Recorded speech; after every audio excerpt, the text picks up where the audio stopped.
Hi everyone, my name is Kambiz Ronavardi. I am co-president of ColumbiaDC and a graduate of the School of Engineering and Applied Science. We are honored to have Krithika Varagur to talk about her new book from Columbia Global Reports, The Call Inside the Global Saudi Religious Project. We are also grateful to have Vivian Salama drive the conversation. So please allow me to briefly introduce them to you. Krithika is an award-winning journalist who covers Indonesia for The Guardian and has reported widely from Southeast and South Asia for publications including The Atlantic, the New York Review of Books, the Financial Times, the New Republic, Foreign Policy, and the New York Times. She graduated from Harvard University and was a Fulbright Scholar at the School of Oriental and African Studies. She's also a National Geographic explorer and an occasional humorist. Vivian Salama joined CNN in January 2020 as a national security correspondent based in Washington. She has covered U.S. foreign policy and national security for nearly 2 decades, reporting from more than 70 countries. Salama has a law degree from Georgetown University and a master's from Columbia University in Islamic politics. She authored a lengthy study on the ways radical militant organizations use the internet to promote their ideologies and to wider audience and for recruitment. So without further ado, Krithika, Vivian, you're welcome to start. So I'll give it away to Krithika. She'll start with some opening remarks, and then I'm going to ask her a few questions, and then I please encourage you all, let's do this all together. Even though we're virtual, we still want to make this as interactive as possible. And so I'm going to encourage you all to get your questions ready, and hopefully we can have a really good discussion in the next hour and a half. So Krithika, take it away. Thank you so much, Vivian. Really great to chat with all of you guys in your homes or wherever you are today. So if you are tuning to this talk, you're probably interested in foreign affairs, security, terrorism, extremism, things like that, the world section of the news, as am I.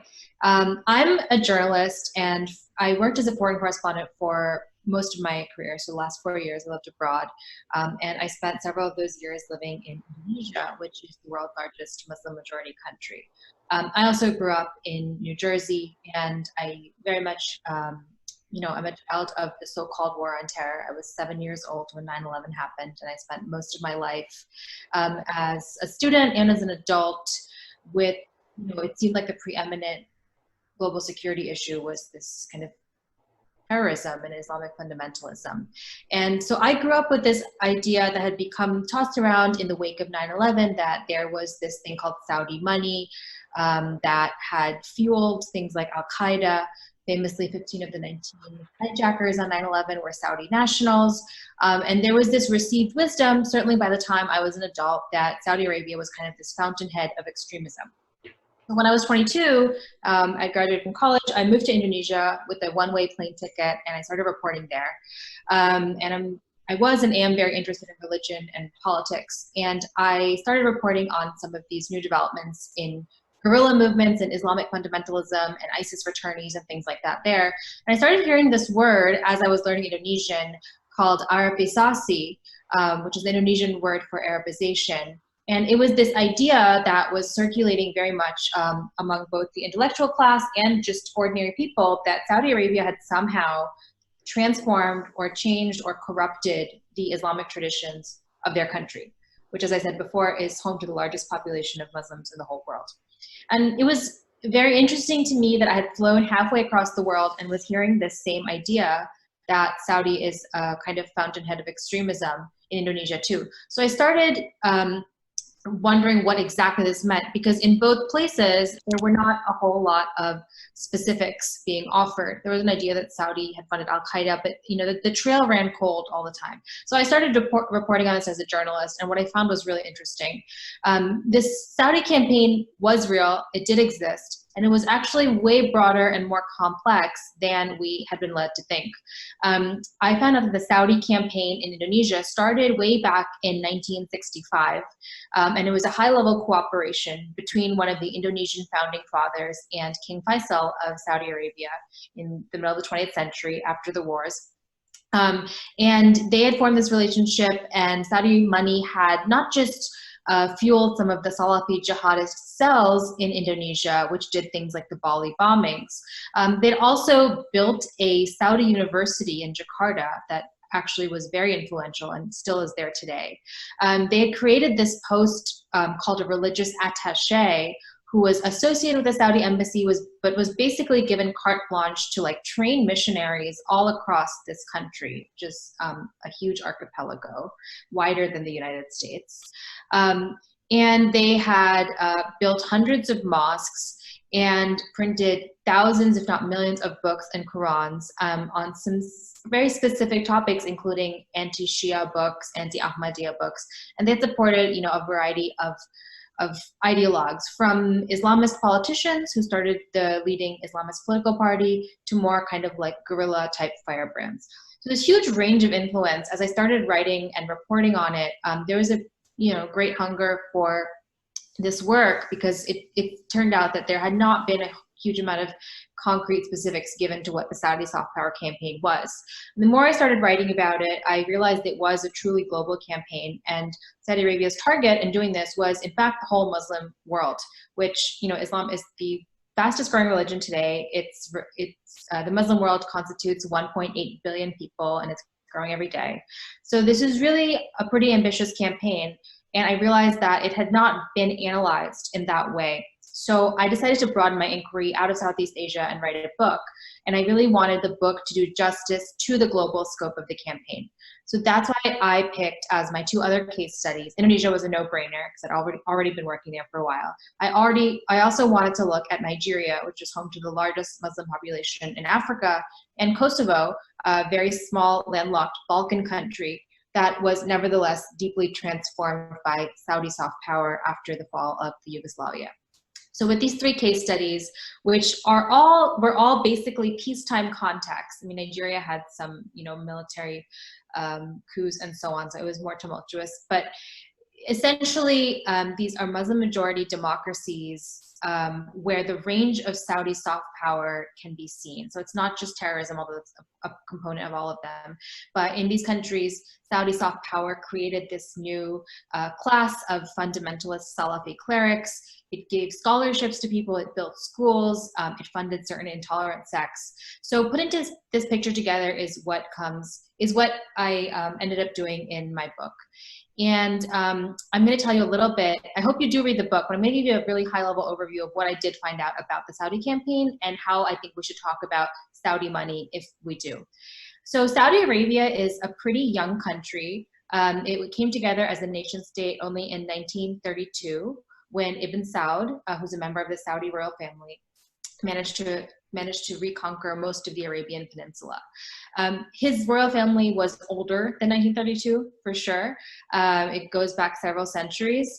And back in the late 18th century, the House of Saud had signed a pact with this very austere, fundamentalist, revivalist preacher named Wahhab, Muhammad ibn Abdul Wahhab, and he was well known across the peninsula for his very austere interpretation of Islam, where he really frowned on everything from singing to worshiping at tombs to venerating saints, to just all kinds of folk practices. So he really was a little bit somewhat comparable to Martin Luther in the sense of iconoclasty and things like that, but I don't want to take the comparison too far. Basically, he was a very popular preacher, and he signed a pact with the House of Saud where the Saudi royal family promised to protect him and his preachers and take up his religious mission as their family's religious mission. And in turn, they would provide cover for him, and he would provide religious legitimacy to their rule of the Arabian Peninsula. Keep in mind, the Arabian Peninsula, this is important because the Arabian Peninsula is where Islam began in the 7th century AD. It came from Mecca and Medina, and one way Saudi Arabia styles itself today is the custodian of the two holiest mosques. So it really is important that whoever rules this part of the world has that religious legitimacy, and this is how they chose to do it. So when they became a modern country in 1932, this pact was still in place. And in fact, it's still in place today. So there's basically two seats of power in the country of Saudi Arabia. One is the Saudi royal family, which has thousands of members and has kind of chaotic line of succession. And the other is this Wahhabi clerical establishment. And they tend to oversee a lot of domestic rules and laws, issue fatwas that are influential worldwide, and so on. But in 1932, they were a new country. They had other things to do than spread Wahhabism abroad. They were busy, creating ministries and a state treasury and things like that. But it was not until the 1960s, when King Faisal became the monarch, that this internationalism became part of the Saudi mission. And I would compare their reasoning for spreading their religion abroad as a part of their foreign policy to the way that promoting democracy is one of the principles or tent poles of American soft power, diplomacy, and foreign policy throughout the 20th century and up until today. So what it meant for Saudi Arabia to join the global stage in the mid-20th century was to spread its brand of Islam. The name of my book is The Call, and that refers to the Arabic word da'wah, which means proselytization, or literally the call or invitation to Islam. So Wahhabi da'wah became a really important part of Saudi Arabia's face in the world starting in 1965. And the way they did it was King Faisal and his successor, King Fahd, were both pretty hands-on in this respect, and they wanted to cultivate a lot of world leaders personally. They invited a lot of people into the kingdom, in part through Hajj and Umrah pilgrimages. They helped support this new missionary university in Medina that attracted scholars from all around the world. And they helped set up several large multinational charities like the Muslim World League and the World Assembly of Muslim Youth that are not government run. They're kind of state adjacent. Everything is a little bit state adjacent in this world. But in the 60s, basically all these big organizations came together. So when we talk about Saudi dawah, it comes from a few different places. There is the monarch and the royal family. There is also an official ministry of Islamic affairs, dawah, and guidance that oversees the international programs and printing of Qurans and things like that. There are these really big charities like the Muslim World League, which are headquartered in Saudi but have branches around the world. And there's a whole number of independent business people and lesser royals who kind of have a wide latitude to set up charities and things as they see fit. So the golden age of Saudi dawah, to me, started in 1979, which was a pivotal year for several reasons. That was the year of the Iranian Revolution, which was a Shia revolution, and it was also a popular revolt against a royal family. So that was very terrifying to Saudi Arabia, and they wanted to counteract what they thought was Iran's growing global stature after that revolution. That was one of the main motivators of them to ramp up the dawah campaign. The second thing that happened in 79 was inside Saudi, this kind of group of rebels led by this man named Juhayman took over the Grand Mosque in Mecca and accused the royal family of being insufficiently Islamic. So outside, they had this challenger in the form of Iran, and inside, they had this other really terrifying event where one of the holiest mosques in the whole religion was taken over by these radicals. And the third thing that happened in 79 was the Soviet invasion of Afghanistan. So this created a perfect storm, and so after 1979, you really start to see huge amounts of Saudi money going to countries all around the world, talking billions of dollars, although exact figures are impossible to trace because there's not much financial accountability within the kingdom. And the golden age of dawah kind of went on like this. It was closely linked with America's Cold War efforts in fighting anti-communism. For not just because Saudi was like a stooge of America, but Saudi Arabia also had its own, reasons to fight communism. But basically, they found a lot in common. And throughout the Carter, Reagan, and so on years, there was very, very close, high-level cooperation between America and Saudi Arabia. And America actually actively encouraged Saudi proselytization as a potential bulwark against communism in a lot of these countries. All of that whole long honeymoon ended in 1990, 1991 with the first Gulf War. And what happened then was that Saudi Arabia allowed American troops into the Hijaz, the province that includes Mecca. And this was seen as like a huge affront to Islam, and it really dented their Islamic credentials. So Dawah was a little bit, their prestige was a little bit in decline after that in the Islamic world. And then what really changed things was 9/11. That was a watershed event. And after 9/11, Saudi Arabia was never able to have the kind of unmanaged, unsupervised financial outflows that it did throughout the 70s, 80s, and 90s. There was a global financial action task force that trained its eyes on Saudi. And then Saudi Arabia had its own terrorist attacks inside the kingdom after 9/11 by Al-Qaeda in 2003 and 2004.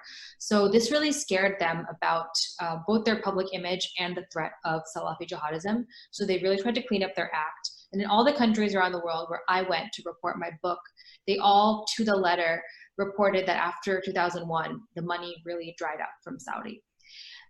So Saudi Dawah, despite all of these setbacks, continues today. A lot of the buildings, mosques, universities, and so on that they built around the world that I, tour a little bit in my book, they're still standing and they're still pretty influential.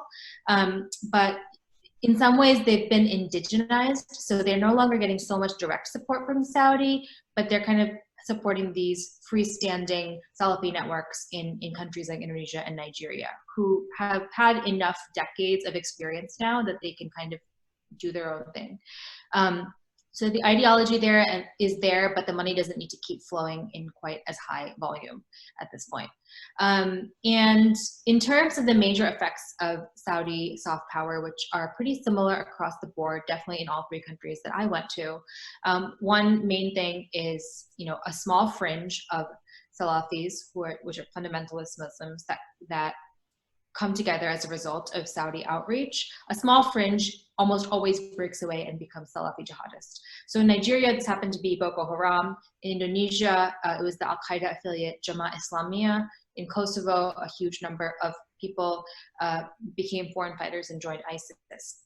So it seems to be, Saudi Arabia is in this day and age claims to be into counter-extremism. It doesn't promote terrorism or jihadism on paper, but it happens to be the case that Wahhabism has often been, kind of a useful ideology for extremists to lean on. And famously, ISIS uses Wahhabi textbooks in its classrooms. And even though Saudi Arabia is trying to fight ISIS, they can't really do anything about this because the ideology itself does lend itself to these interpretations at times. The other major effect is intolerance, especially of minority Muslim groups like Shia and Ahmadiyya, and also of Sufi Muslims in the case of Nigeria. This is because Wahhabism is centered on this idea of takfir, or excommunication, and this idea is that if people, even Muslims, are a different kind of Muslim than you, or they don't 100% agree with your interpretation, they're not really Muslims at all, and they deserve your utmost scorn, reprisal, and so on. So in Wahhab's age, this included violent armies, but in the modern age, it includes things like intolerant discourse, hateful discourse. In Indonesia today, there's an anti-Shia league that claims to stamp out Shia Muslims, and all of this is a very distinctive effect of Saudi Dawah. The third thing that is common to all these groups is this influential class of Salafi clerics. So I say Salafi and not Wahhabi, not to get too much into the weeds, because Wahhabism is pretty site-specific to Saudi Arabia, and it depends, a lot on context there. Abroad, it usually produces Salafis, which are in practice somewhat similar. They also really don't support rituals and worshiping at shrines and things like that.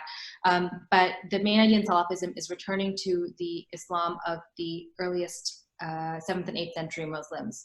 So in practice, it ends up being quite similar, but Salafism is more transnational. So it's the major effect of Saudi Dawah.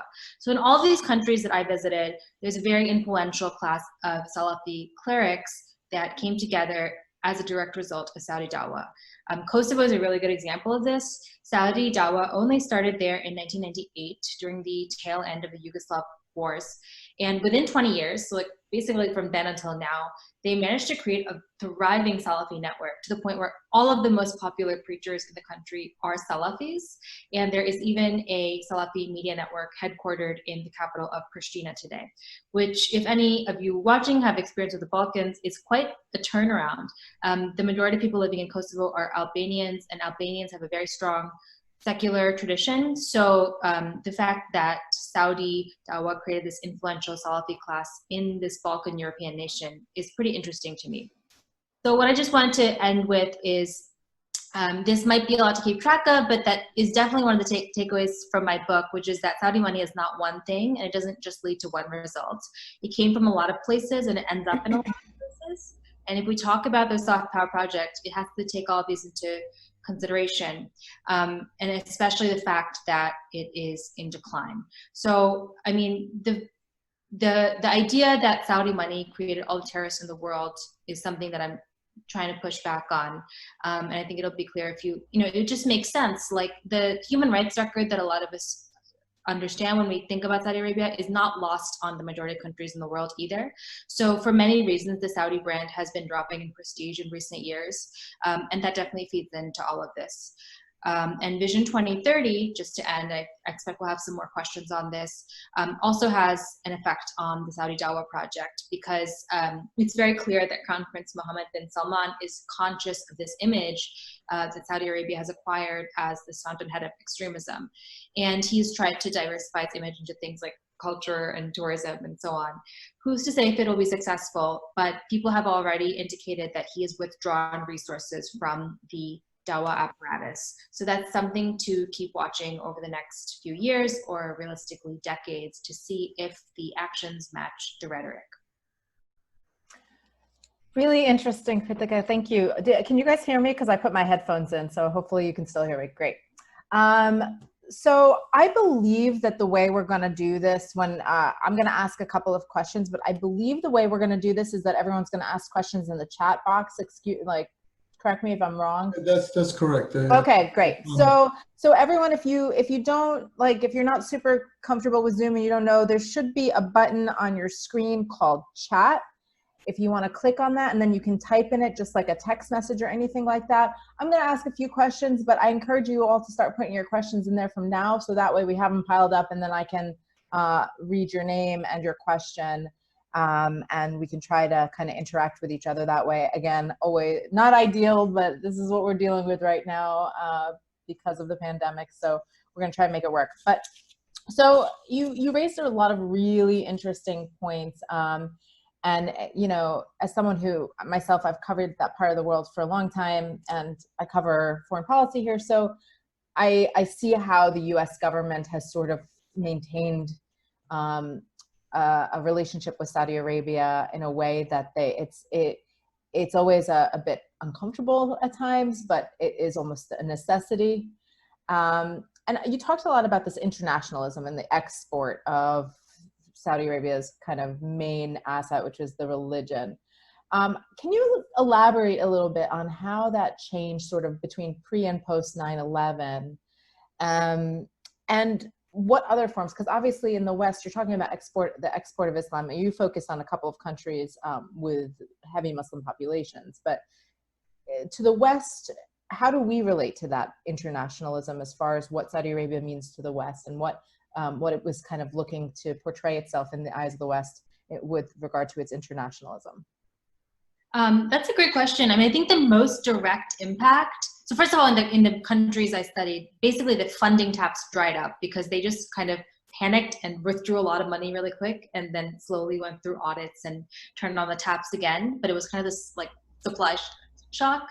But in terms of the US-Saudi relationship after 9/11, I think so many of the things that are pervasive in our security world today, like counter-extremism, CVE, moderation, like moderate Islam, those ideas really came together in the wake of 9/11, and Saudi was a really big partner for them. So, you know, the US-Saudi relationship was really frazzled. Like within 10 years, we went from like H.W. Bush, one of the closest partners with, you know, during Operation Desert Storm and so on, to 9/11, where there was almost no trust. But then they found they had to work together, kind of like divorced parents. like taking care of their kids that they still have to put through school. So Saudi Arabia did become an indispensable and remain an indispensable source of like security intelligence and things like that, especially under their former ambassador, Bandar bin Sultan. And then both countries together, it's funny because I can't think of two countries that are like more different than Saudi and America, but they both use this same rhetoric of moderate Islam as a way to fight extremism. And moderate Islam is famously a slippery phrase and no one is quite sure what it means, but they developed this idea of like this peaceful kind of Islam that could fight this Salafi jihadism of Al-Qaeda. And you started to see Saudi Arabia throw money at this by setting up these moderation conferences worldwide. And now moderation is like a line item on its dawah ministry. And moderation is also something that the State Department actively promoted in the Islamic world. And they tried to like fund Sufi groups and things like that. So this whole discourse of like fighting Salafi jihadism through this other kind of Islam, I think was like a signature effect of the post 9/11 like self-examination from both countries. And Saudi Arabia also opened this counter-extremism center within the kingdom for like rehabilitating jihadists and extremists. So, you know, I think that's one of the signature effects of that campaign. So you said that Saudi has been falling in prestige in recent years. I mean, is that kind of to go off of what you're just saying now? Like, can you elaborate a little bit on that? And what the prestige was, like kind of elaborate on that as well. Yeah, the prestige is like, it's the birthplace of Islam. No one can take that away from them. Holiest places in Islam are all there, Mecca and Medina. And, you know, the king styles himself since 1982 as the custodian of the two holy mosques. That's like his HRH. So that's obviously important. And Hajj is the pilgrimage is required of all Muslims once in their life. So the fact that they oversee Hajj will always be important. And, you know, people all over the world wait like dozens of years to do Hajj. So that will always be there. And they pray in the direction of Mecca every day. So again, that will always be there. There's no analog for that. And I don't think any other major world religion. But in terms of prestige, like people have been questioning Hajj itself in recent years. You know, imams in places like Yemen and Tunisia and Libya have been calling on their followers to not do Hajj because of things like the war on Yemen, which is seen as very damaging to their credentials because of, you know, human rights abuses against other Muslims in Muslim country. The Khashoggi affair was also not insignificant. That was really, you know, huge. You're talking about Jamal Khashoggi, of course, the Washington Post columnist who was brutally murdered. Yeah, I mean, that was a disaster. It kind of punctured the rhetoric of Vision 2030 pretty quick. And then also in terms of prestige, a lot of the countries where dawah is most prevalent send a lot of maids and domestic workers, especially women, to the Gulf and to Saudi, where there have always been this like steady trickle of awful human rights abuses, including some Indonesian maids who have been like raped and on murder trial and things like that. So those have all contributed to this idea of a country that's just not standing up for human rights in any way, and that has decreased the prestige. How would you characterize the domestic situation? Let's do pre and post MBS. Pre-MBS, I mean, with regard to the economy, and its own citizens and the diversity of its citizens and the sectarian nature of its citizens. Can you just kind of elaborate on what the domestic situation, like I always find it interesting that a lot of people I talk to in the US especially are surprised when you say Saudi isn't just a carte blanche rich country. Like there's poverty in Saudi Arabia and people say, what are you talking about? So like that's obviously been a source of tension as well as the Arab Spring and other things. So if you could touch upon like sort of pre-MBS, Mohammed bin Salman, of course, the crown prince, and then we'll talk about his era after that.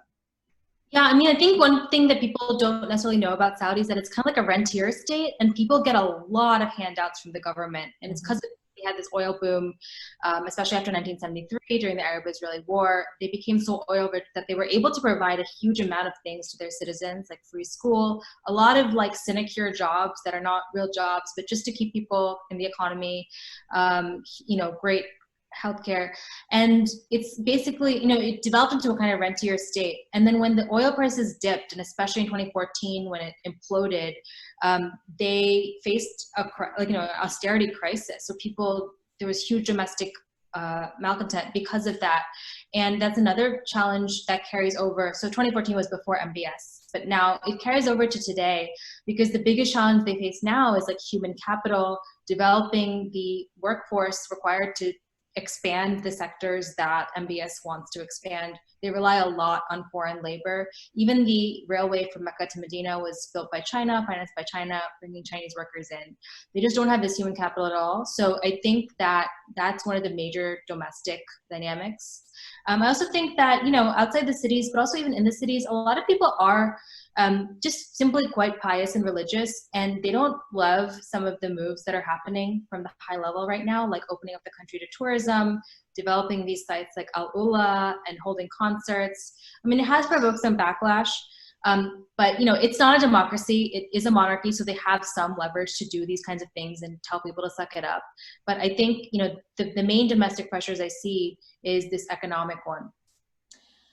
How do you sort of reconcile, we talk about women's rights in Saudi a lot, and again, that's changing, and we'll talk about the sort of post-MBS world in a moment, but how do you reconcile between the religious elements that had restricted life for women in certain circumstances, and yet a lot of the Saudi women I meet are business leaders, and they're very engaged in their societies and things like that, and so it was always a bit of a dichotomy, if you will, between like the things that they can do and the things they can't do, and how the West perceives that. Yeah, I mean, you might even know a little bit more than me on this front, but I get the sense there's a lot of socioeconomic privilege. There's a lot of disparity between what Western educated women can and can't do, or people with a platform, or well-off women can't do. Of course, the current ambassador to the U.S. from Saudi Arabia is a princess. She is, very empowered. She started the first, I believe, spa in Riyadh, and that was a big move at the time. But that was only like 5 years ago. So the fact that like a member of the royal family still had to wait until I think 2013, 2014 to start a business like this, which she did basically without asking permission. It was still not technically allowed. Kind of shows that there are some pretty serious structural constraints. And I think that the story of the driving activists is just very illustrative, in the sense that like Western media exposure and so on can only do so much. It didn't stop them from locking up them and so many other activists. So I think it's just very, it's very push-pull. And I think in terms of daily life, the relative power of the Wahhabi clerics and the religious police waxes and wanes, depends on who's in charge. So after 1979, after Juhayman's revolt, they really cracked down on what women could do, or what anyone could do. And now under MBS, they have relatively less power, because that's the image that they want to project when they're in foreigners to come to the country. I think there's just always going to be this push-pull relationship. It's easily foreseeable to me that some kind of event will happen that will threaten their religious legitimacy, like in the region, and they will crack down again. It's just like so unpredictable. Do you think that that the Saudis need their fellow Arab and Muslim countries? Does their existence hinder on those countries, the Arab and Muslim countries, for the sort of religious legitimacy, or do you think increasingly it's the economic element that's kind of keeping them afloat, or is it both? I think it's definitely both. I mean, they do a lot of, Islamic Development Bank and Islamic finance. They're a world leader in that. I think their relationship within the GCC is like definitely adversarial at times. Like, especially in the Dawah front, they are directly in competition with the UAE and Qatar at this point. They all have these competing Dawah projects. I don't think anyone's ever going to completely impinge on Saudi religious legitimacy. It simply happened. Everyone at the end of the day, in every country, prays in the direction of Saudi. So they always have that. They are hosting the G20 this year, and I think that means a lot to them, and they're really trying to show that they're ready for the world stage. And King Salman, convened that virtual summit to address coronavirus, and they're trying to just show that they can do this other thing that's not about religion. So I think, when that happens in November, that'll be a really interesting flashpoint.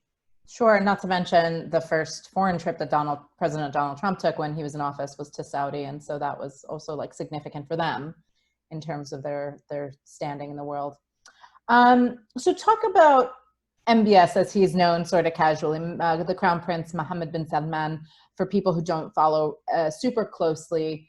And by the way, I see some of your questions coming in. We're going to get to those very shortly. There are already some good ones coming in.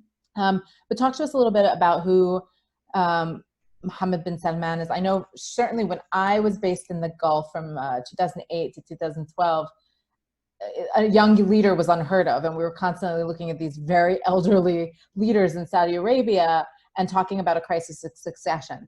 Now we have a young leader, Crown Prince, in Saudi, but we still kind of talk about a crisis in succession sometimes. And so if you could talk a little bit about who he is and what the power dynamic is right now. Yeah, I think the crisis in succession is a good starting point. That is baked into the Saudi royal family dynamics, like this chaotic and completely occluded power dynamics inside the kingdom is part of that's central to the House of Saud. So like there's still no one, 10 years ago thought that MBS would get here, and absolutely no one can predict who is going to be in leading the kingdom in 10 years from now, right? So there's literally thousands of members of the royal family, and it's always shifting allegiances. So I think that if you're used to the idea of a royal family, like a European family with primogeniture to the male son, that is not operative in any way in Saudi, beyond the male part. So, in terms of who is he's only 35 right now, I believe, unless I missed a birthday. Mm-hmm. He's not foreign, but he's very ambitious. I mean, who knows where his ambitions came from, but he's made them very well known. They, the key takeaway for me from Vision 2030, which had in the original blueprint, if you read it, 13 goals, was only one of them had anything to do with religion, and that was just about the Hajj and Umrah. And the other dozen of them were all related to economics and tourism and things like that. In some senses, I feel like he's interested in kind of like maybe not to make a crude phrase, but faking it till you make it, like making these things happen, like Grand Prix and like concerts with like Jason Derulo and like flying in influencers, and kind of like hoping that things will rise to meet that expectation. That certainly seems to be his approach with Neom, the city he's building in the desert as this kind of like Saudi Disney World / Jurassic Park. I think he has like a real interest in like flashy projects and in diversifying the kingdom's image. He has a very brash leadership style for sure, but he is testing this pact that I mentioned with the Wahhabi clerics to kind of unprecedented levels. He famously has cracked down and jailed so many clerics, but it's not like he's jailing the most intolerant clerics. He is mainly jailing people who are reformists or speaking out about human rights in the kingdom.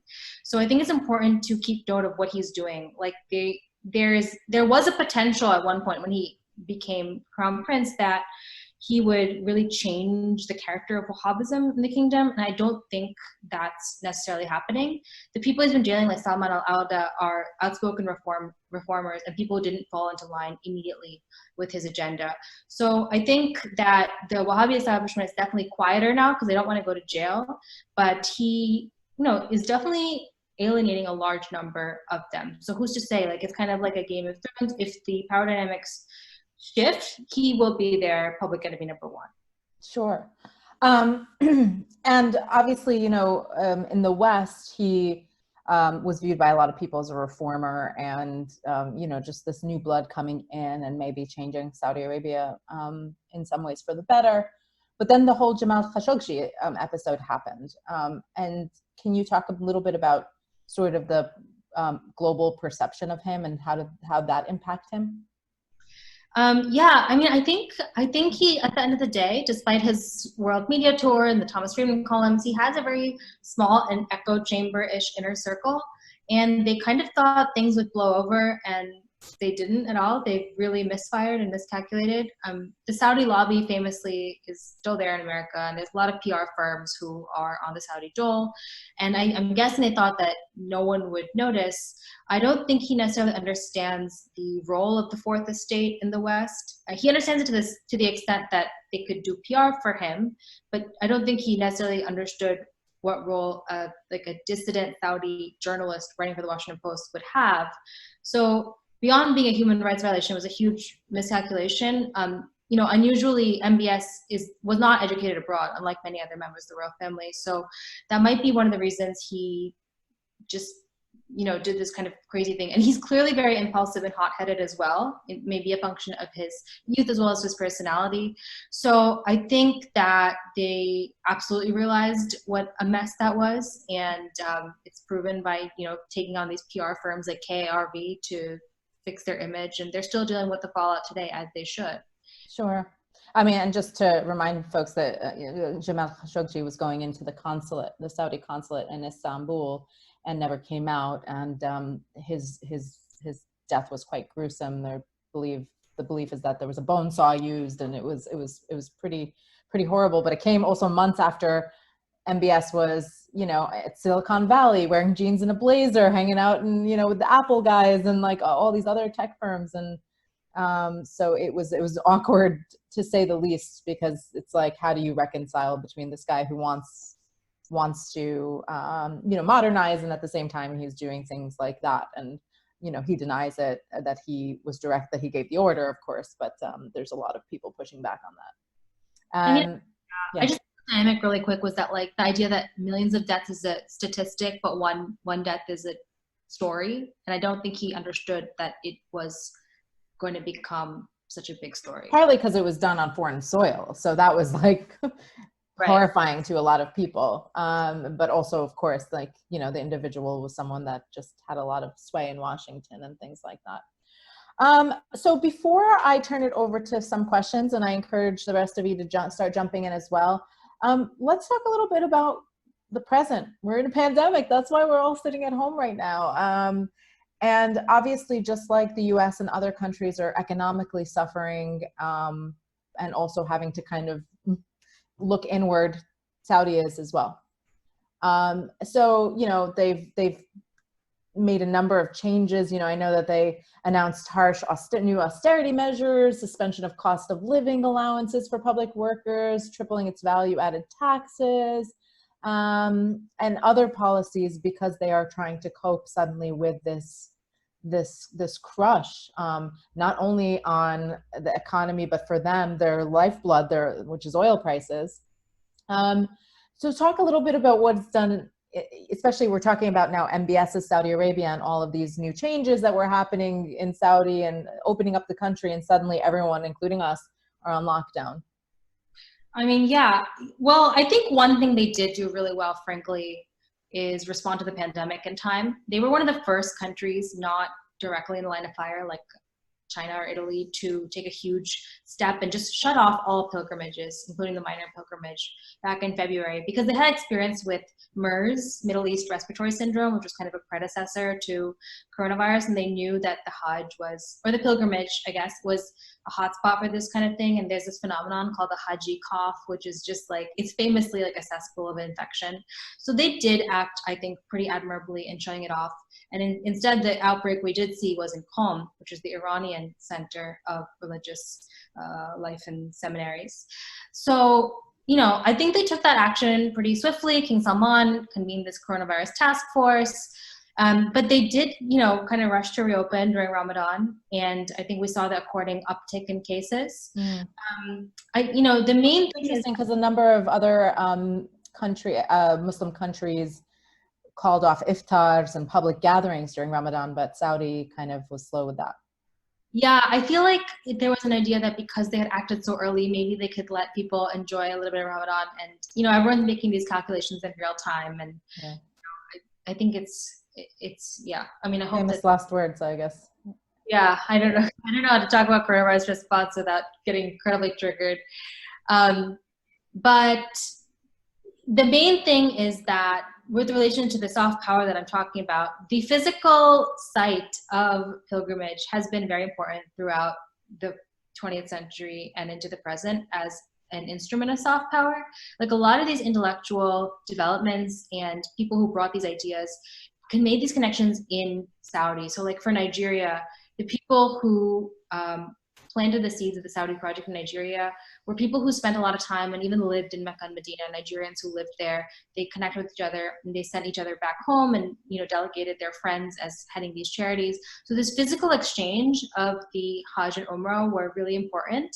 So when that is on hold, as it is this year, and it will be, I think, for a few years to come, because I think fewer people will want to take the risk like immediately next year, that's definitely going to change, because that's one of the biggest soft power things left for Saudi. So if people cannot do Hajj and Umrah, that's going to decrease their standing for sure. And then in terms of economic stuff, I do believe construction is still going on in Neom, the Saudi Disney World that's being built, and there's flights still running to their airport as of last week when I checked. So I don't know if that's going to be like the biggest folly ever, or if they're going to somehow prove us all wrong, but they're plowing forward with some of these ambitious projects. I do think they are, if I'm guessing, somewhat impatient to get foreigners back into the country, both for business reasons and for culture and tourism, because they had just started this like liberal visa policy last September, where like you could really just press a button online and get your visa, which was a first in Saudi history. So they had to run for about 6 months and then they shut everything down. So I definitely think they're getting antsy in terms of getting all that back up again.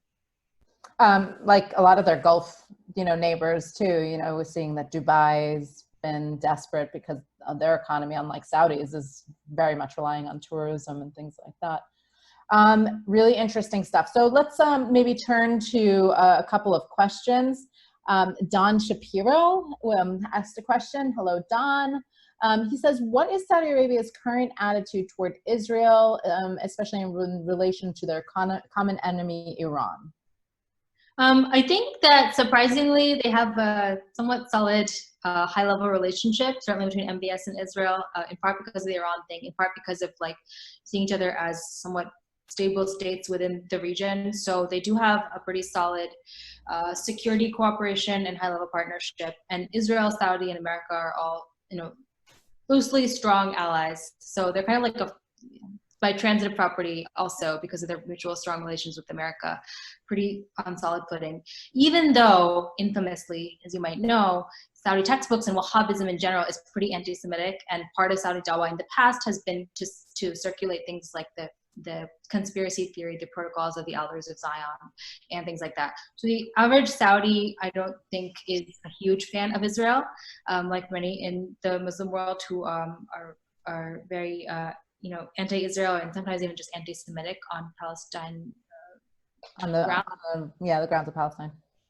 Yeah.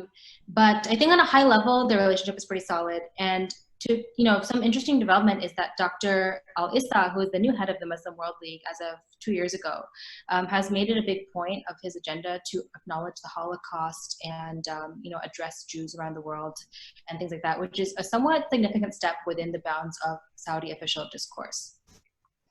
Okay, so I something that amazes me just in all my years of covering that part of the world. I mean, I remember seeing folks from Israel in the Gulf like 10 years ago. And it was at a conference and it was very hush hush, although you could hear people speaking Hebrew and you kind of knew where they were, but no one really acknowledged it. And now it's like all but public policy in terms of engagement with Israel. And it's fascinating to see how much they've evolved. They've kind of, moved on past that. I wonder, is it the impact of the current administration in Washington? Somehow they're influencing it, because if anything, the Obama administration had a bit of a tense relationship with both Israel and Saudi, because it was trying to, bolster that it was talking to Iran with the nuclear accord. That's a really good point. Yeah. Okay, so we got that question. Carlos Camargo de Colon, he said, do you think extremism still has a hold in Saudi society? And is the royal family still fearful of events such as protagonized by Jayman al-Otaibi in 1979? Are you familiar with this? Or the current reforms pushing this danger away? So Juhayman is, he did this siege of the Grand Mosque in Mecca and terrorized the royal family. I think they're worried. Like there is pushback from civil society. Just to run it back, Juhayman's criticism was that the House of Saud had become insufficiently Islamic, and they were not enforcing Islamic policies enough in their kingdom that was ostensibly a theocracy. And that was the criticism. That's why he took this extreme step. I'm 100% sure they are aware of other criticisms like that in the populace. I think a lot of clerics who dare to say things like that would go to jail in this current moment. But in terms of popular revolts, yeah, I think the Juhayman's revolt was definitely within the institutional memory. I don't think it's going to happen in that way again. The surveillance state has much increased its capabilities, so I highly doubt something like that would happen. But I think they are definitely, keenly aware of public opinion, and I'm not sure what they're doing to assuage that, frankly. But it's a good question. I mean, yeah, but to be fair, I think yes, they are aware that something like that might happen. It's always this delicate balance, and I think MBS has been pretty pushy about being like, it's fine, we'll deal with it. Like, let's ask permission later. He doesn't need a popular mandate, but I think they are aware. He was also the national security advisor, right, at one point, and so for him, he's kind of aware. He's keenly aware of a lot of these threats that occur. Yeah, and he's been even in his current role, he's used a lot of surveillance. I mean, there's a great Vanity Fair article on the lengths to which Saudi diplomats go around the world chasing down Saudi dissidents and trying to plant phones on them and things like that. So he is really into like hands-on intrusive surveillance technologies. So I don't doubt that there's a lot of surveillance happening within the kingdom as well. Right, interesting. Safwat asks a question that you touched upon a little bit, but maybe you elaborate. He's saying, I wonder if the Wahhabism ideology is still controlling the policies of Saudi's new leader. And what do you personally think about takfir and the issue of takfir? I mean, MBS is a Wahhabi. Like, as a member of the House of Saud, he is a Wahhabi because of their pact. So yes, in some ways, the rhetorical question. But in terms of true believers, I mean, King Salman is more of a true believer than MBS. I think that's obvious. And whoever comes after MBS might be more of a true believer than him. I just think it varies wildly, and there's so many members of the family. In terms of takfir, I mean, obviously, I think the takfiri attitude has been very damaging around the world. It's directly led to people, in Indonesia, people driving, mobs driving Ahmadiyya into refugee camps. It's led to people burning Shia schools. In Nigeria, the takfiri attitude has led indirectly to Boko Haram. In Kosovo, the takfiri attitude has led people to become ISIS sympathizers. I mean, this attitude of intolerance, which Saudi continues to maintain to this day, is not violent, is nevertheless pretty negative, and we've seen a lot of effects of this ideology in the world, like including the rise of blasphemy, accusations and convictions. It just has this whole range of effects, because when this idea is policing other kinds of Muslims, it's just simply not a let live and let live ideology. So, if Saudi Arabia is serious about reforming its message abroad, that's the kind of thing they would have to really elucidate in theological terms, not just with this kind of wishy-washy moderation thing, but like really address something like takfir head on through Islamic scholars. So what are your recommendations for, I go into the, into Riyadh and advise MBS, what would you tell him he needs to do to achieve some of these visions and some of these goals that he's set out for himself, ambitious goals in a lot of ways? I mean, yeah, that's a great question, and one I've not gotten before, actually. I would say that they need to, if they're serious about changing the face of their religious soft power, they need to engage Wahhabi clerics in the kingdom to elucidate some other vision. Because, texts are not set in stone. Like, we're always going to have Wahhab's Book of Monotheism, which is the foundational text of Wahhabism. It's going to be there. It's like a collection of hadiths.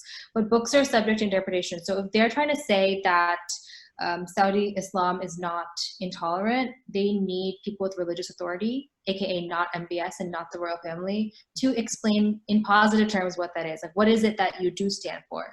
And do you in fact support the Shia? I mean, there's a lot of Shia Muslims in Saudi too, in the eastern province. And if they continue, I mean, they've been historically quite persecuted and surveilled and imprisoned and everything. So they need to change the way they act inside the kingdom to, a different kind of Muslims within their own borders. Another thing I would recommend, which I have in the US, is that I think it is actually cool that some of these reforms have been made since 9/11. Like, we're never going to see the kind of like freewheeling pipeline of money to Al-Qaeda from Bosnia to the Philippines that we saw in the 90s because of this financial action task force and people keeping their eye on the ball.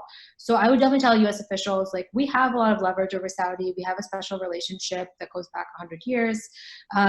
you should continue to apply pressure because it's worked before, and it's, you know, it's already bearing fruit. I mean, the Saudi University in Jakarta used to be like a hotbed of like pretty hardline Islam, and now because of Vision 2030 and other kinds of external pressures, they've really changed the discourse, and they've you know, adopted the Indonesian national curriculum. So at this point, it's kind of a Saudi university mainly by name.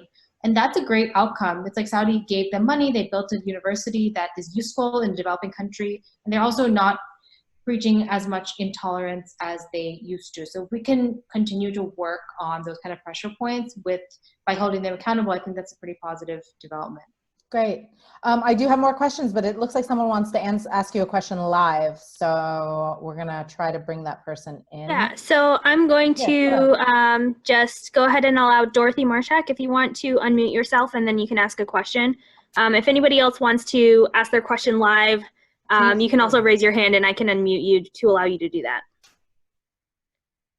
But Dorothy, if you want to unmute yourself, you can ask your question now. Welcome, Dorothy. I actually didn't have a question. Oh, you just raised your hand. We were excited. I wasn't aware of it. Definitely want to encourage anyone else if they want to. There's a button that you can raise your hand if you talk to us, which we always love. That will be great. Oops. Okay. So actually, one of the, you know, just talking about, you were talking about, you know, how you would advise. What was like one of the biggest surprises when you were researching your book?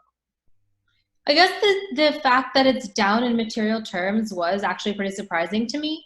I didn't expect it to be quite so stark. And, you know, I met one person whose story kind of encapsulates this. The Muslim World League is one of the most important Saudi charities, and it's been an instrument of soft power. Muslim what? Muslim World League, Mm-hmm. Rabita. And I went to the Muslim World League office in Abuja, which is the capital of Nigeria, and I arranged this meeting with the president. And I was like, wow, this is great. This is like a very important outpost of Dawah. And he met me, and he was a really old man, like barefoot. And he was the only person working in his office. And I was like, oh, where is everyone? He's like, it's just me. I'm the only employee left. And he had been appointed more than 20 years ago by Dr. Abu Bakr Gumi, who's the guy who brought kind of Saudi money into Nigeria.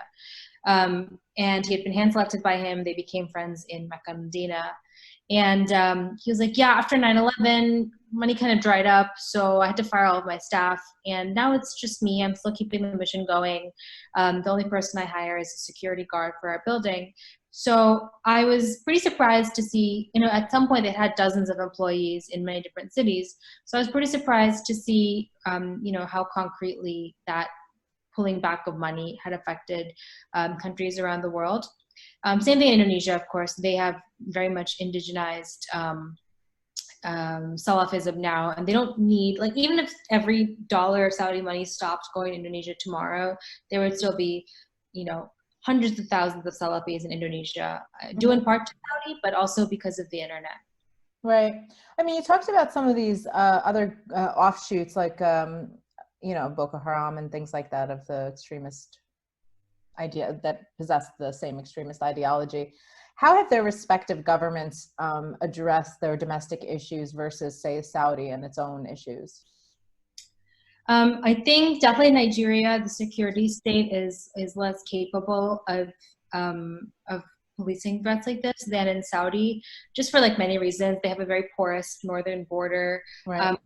They also have like it's very heavily militarized on both sides. So the military uses a lot of force, but also Boko Haram uses a lot of firearms. Sure. It's been incredibly hard and like incomprehensible. With the kidnapping of the schoolgirls, of course. Of which dozens of girls are still returned. Yeah, and even when I was in Nigeria, there had been more kidnapping. So this kidnapping thing is like going on and on and on, and they cannot figure out how to solve it, which is almost confounding to me, because Nigeria is a developing country for sure, but it's pretty, you know, it's also an oil country. It has pretty robust civil society. So their inability to take control of the situation has been pretty rattling, I think, for everyone involved. And then in Indonesia, they actually, I don't know whether it's a combination of luck or something, but the terrorists in Indonesia have been much smaller in number than you would expect, and a lot of them have been singularly incompetent. So a lot of the attempted suicide bombings over the last decade have succeeded in killing no one except the bomber, and a lot of like attempts to make bombs just like backfire. So they have a pretty good handle on policing a lot of attacks. Certainly not all of them. Every couple of years there tends to be one. But for a country of its size, I would say that Salafi jihadism is much smaller than you would expect. Another reason for that is that they just have way fewer firearms circulating in Indonesia as well. So, you know, in the southern Philippines, if some of you know, there was this kind of Southeast Asian ISIS affiliate in Marawi that became really violent really fast. And one reason for that is because there's so many firearms in the Philippines, which is not the situation in Indonesia. Very, very interesting. I think Addison Odia has a question. I hope I pronounced that right. Addison is raising. It's actually O'Day. O'Day. I'm sorry. It's quite all right. It's Okay. not Hi, phonetic. Addison. Hi, how are you? The Muslim World League was brought up a few minutes ago, and I'd love the insights of the author into Dr. Al-Issa and the work that he's done over the last 4 years, predating MBS, as well as his work as the Minister of Justice. Very interesting question. You got that, Krithika? Yeah. So one thing, so I think his rhetoric is pretty interesting. It's very different. It's very progressive within the world of Dawah, and it's, I think, a very typical appointment of the Vision 2030 approach to religion. A lot of people stateside, especially in DC, and American officials who've interacted with him have told me he seems kind of coached, and I get the sense that like he's been presented with like a lot of binders at like lobbies or PR firms here with talking points, because I've heard this kind of across the board, both in Saudi and here, that he has a lot of talking points that he sticks to. I mean, to me, my perspective is like, they might be going through some growing pains now. They might need to fake it till they make it. I think the discourse, I think his rhetoric is a starting point for sure. If he is representative of the new face of Saudi Dawah, I think that's a pretty positive step. I also think he was, you know, he was pretty well regarded as justice minister and relatively, I don't want to use the word liberal here, but I mean, relatively open-minded for a high-ranking Saudi official. My friend and mentor, Karen Elliott House, who has spent a lot of time in Saudi, has known him for more than a decade, and said that he, you know, despite the way he appears in public appearances sometimes, which are somewhat rehearsed, he does really believe in some of these ideas of liberalizing the public sphere. So I think, you know, it's a good first step, and hopefully people who follow him will be more natural or convincing in their way they present themselves. As of now, he tends to like definitely be a part of this counter-extremism racket. He goes to a lot of conferences called like moderation management, like moderation is the way of peace, and like go on and on and on. You can see it on his website. But basically, I'm net positive on him. Interesting. We got another question from Christina Michek. I'm so sorry if I'm pronouncing your names wrong. You can file your complaints in the chat box. I think I got that right. Christina asks, do you believe that the US-Saudi alliance in the area hurts or helps security and stability in the region, and why? That's a good question. I mean, I'm basically in favor of keeping it. I'm basically in favor of alliances, especially one with such a historical background, going back to FDR as this one, and you know, it has been one of our longtime security partners in the region. But I think it's useless if we don't use our leverage. Like, it's unthinkable that we're still tacitly supporting the war in Yemen. And, you know, I've been in security meetings in DC where people will be like, you know, it's tough to use our leverage because we're asking them to, like, you know, on one hand, pull back their extremist rhetoric, on the other hand, like supply arms here. And, you know, that's a choice. Like, we do have a choice. There's few countries in the world that have as much influence on Saudi Arabia as the US. So I think, yes, we should keep the relationship up. Why not? And we could use it for good as well. Very interesting. So you and I kind of joked when we were doing our technology rehearsal earlier, and we said, you know, quite a popular question that we get from people is asking us about being female reporters in that part of the world. But I think a lot of people kind of wonder about how it is to function as a female reporter and do the kind of research and reporting that you did, and I certainly can relate. But if you can kind of just like share your personal experiences and how you got around, and maybe compare some of the countries and how you were able to operate. Yeah, I mean, it's a great question. It wasn't really something I thought of before I started the project. I didn't even think about it until I started talking about my book, really. But basically, I would say I had a pretty good experience. I rarely encountered closed doors because of my gender. I actually think, I mean, I have some privilege because I'm very much an outsider in almost every way. In every place I went to, I was an American. I was also not a white person. My parents are from India, and I'm also not a Muslim. So it kind of puts you outside, especially in Saudi, the categories that you might be subject to. I often dress pretty modestly, and in Saudi, I definitely wore an abaya and stuff. But that was my choice. No one forced me to do it, even in Saudi, and it was just for my comfort level and people I was interviewing.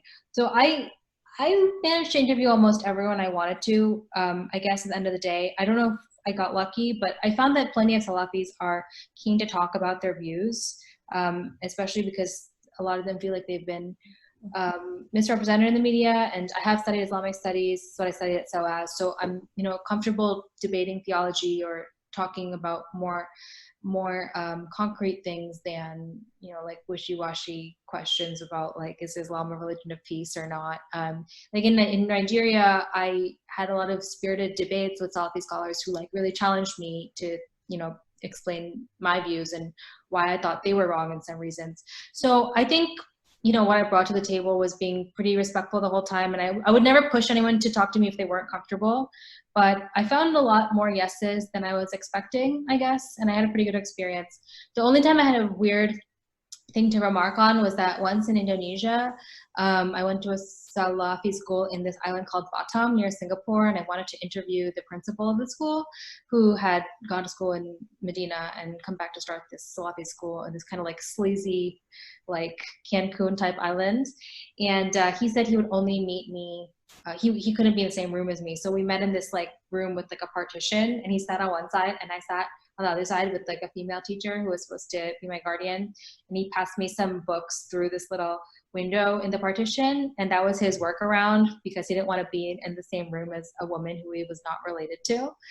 That was the most extreme Salafi I have ever interacted with in my job. It was fine. It worked. Like the interview worked totally fine, and I feel like we both got what we wanted. I always tell people I think it actually helped me sometimes to be a female in the region, so in different ways. So our host, ColumbiaDC alumni, has asked a question. They want to know how it was working with the Columbia Global Reports in terms of your research and writing. Perhaps somebody else will want to do it as well. And so how was that experience? Oh, it was great. I can't recommend it enough. This is my first book, and I learned about this imprint when I was browsing at the Strand one day. I was home from Indonesia, and I saw this kind of like book about Chinese soft power, and I started flipping through it, and I was like, oh my God, this is great. This is exactly the kind of book I want to write, like kind of short foreign affairs book with some serious reporting. And I pitched them cold, and I was 24, and I was like, this is my idea. And the book as it came out was almost exactly the way I pitched it. I changed one of the countries from Bosnia to Kosovo, but I was like, I want to explore what Saudi money did in these three countries on the different continents. They're like, great. I don't know if you guys know Nick Lehman. He used to be the dean of Columbia J School, and he leads the CGR imprint now. He and my editor Jimmy So were like, great. They just got the vision immediately. They asked like minor questions, but like I didn't have to explain like the basic why, which I think was huge because, I had people have asked me to write books in the past, but I've been kind of hesitant because I didn't think I wanted to write like a huge nonfiction book, like right out the gate. I am still a working journalist, and I had some reservations about taking years out of my life to do this. And CGR is so cool because it's like, it really prioritizes reporting and getting things out fast. So from pitching the book to publication was less than 2 years, which is so unique in this industry. You didn't need an agent or anything like that to do it? I had an agent at some point, but I did not for this book. I dropped them. I just worked directly with my own selfish question. Oh yeah, no, yeah. I had an agent who was developing a book proposal for this longer kind of book that I realized I really didn't want to write at this moment in time. So I did just pitch them cold, and I was like, if this works, it'll be great. If not, I guess I will have to just take years out of my life and do it the hard way. But CJR is so great. They funded, a huge amount of travel, as you can tell from this book. Like I went to 5 countries, and the editor works very intensively with you. They only put out like 4 books a year. So it's like they edit you and then the next book comes out and then the next book. And they really turn it around fast. And it was just awesome. Like I wasn't sure if I could do it. I don't think anyone knows if they're going to write it, but I just like white knuckled it the whole way through. And it was a really good experience. I would recommend it to anyone. Fantastic. We got a couple more questions. Great. Safwan is asking, let me summarize it. He wants to know about the Muslim Brotherhood and how you didn't mention anything about them in the intro. Like, how do they come into play with all of these other issues that you're dealing with in terms of the relationship with Saudi Arabia and like Wahhabism in general? If you could talk about that. Yeah, I mean, that's a good question. They've had like a off and on relationship. It's pretty complicated. Like right now, they're pretty antagonistic to the Muslim Brotherhood, which for those of you in the audience who don't know is like an Islamist political party that started in Egypt, but has sympathetic movements in many other countries. In the 60s and 70s, funnily enough, a lot of Muslim Brotherhood leaders who were run out of Egypt found refuge in Saudi, and especially at the Islamic University of Medina. So they were kind of this refuge for Islamist intellectuals at that time. But then they kind of soured on the whole project in the 70s and 80s up until now, and especially after the Arab Spring, because basically, in short, Islamism is the idea of like doing politics, like party politics, inspired by Islam. And it's fundamentally like democratic. So like being part of democracy, but informed by Islam. And like Saudi's pretty hostile to this in general because they are not a democracy. And they definitely saw the Arab Spring uprisings as a direct threat to their form of government. So they're incredibly hostile to Brotherhood affiliated movements now. And the Brotherhood's home, like the Brotherhood's leader, Zawahiri, is in Qatar, which is a rival of Saudi for many reasons, not least of which is this. So I would say they're pretty chilly towards the Brotherhood now, but something interesting is that Saudi Dawah has inadvertently supported Muslim Brotherhood affiliates around the world, despite their best intentions. So in Indonesia, there is a Ikhwan affiliated party called the Prosperous Justice Party, which is the most successful Islamic party in Indonesia, and it calls for a caliphate, and it's pretty straightforward Islamist stuff. They use tarbiyah recruitment on campuses and stuff. And that was heavily supported by Saudi scholarships and the Saudi University and things like that, even though Saudi Arabia is against Islamism. So the point being, they cannot control all the effects of their campaign because it ended up in Indonesia supporting everything from terrorists to political Islamists, neither of which are exactly in line with the Wahhabi mission on paper. That's really interesting. Christina has another question as well. Hello, Christina. She says, what ideas complicate the message that, quote, Iran is an implacably hostile force that sows instability throughout the Middle East within Saudi and the US context? I mean, they just don't have the money for them to be the threat that Saudi wants us to think they are, and that even America sometimes wants us to think they are. It's hard to like overestimate. I haven't been to Iran. It's hard to overestimate like the devastating economic impact of sanctions. And I would say like in terms of Iranian soft power, it's really in their backyard. Like the places they're interested in supporting people at this point are really like Lebanon, Syria, people in the Gulf, in the Middle East region. There was a point after 1979 when intellectuals from all over the Muslim world were flying to Tehran, printing these books, translating Ali Shariati, and I interview a lot of these people in my book because they were so inspired by the Shia revolution. But that's simply no longer the case. Like in terms of foreign soft power, everyone from Bosnia to Indonesia, Iranian cultural centers are really like places where you can pick up a travel brochure for Iran or like a book of poetry. They're not doing dawah in these foreign countries. So it's not even comparable to what Saudi's doing at this point today. So I think it's like a really pretty exaggerated discourse that MBS has definitely revived when he called the leader of Iran worse than Hitler. So interesting. I could probably ask you another 15 questions, but here on the East Coast, I think a lot of people are probably eager to get to dinner. Any closing remarks?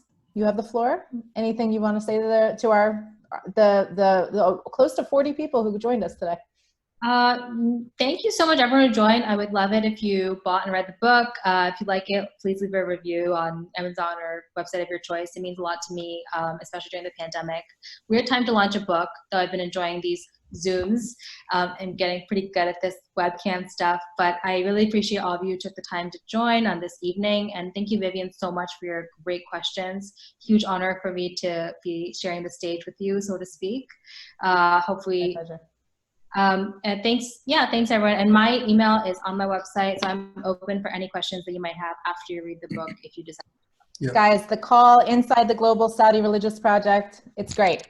Yeah, and just want to add that the link to purchase the book can be found. Well, obviously you can search on Amazon, but also we have a link on our website on the event page. You RSVP through. I think there is maybe one more question, or no more question. With that, Vivian, Krithika, what an honor. We're going to post this after I process the video. It will be on our YouTube channel, and the great education. Thank you so much. Stay safe, everyone. Congrats, Krithika. Thank you.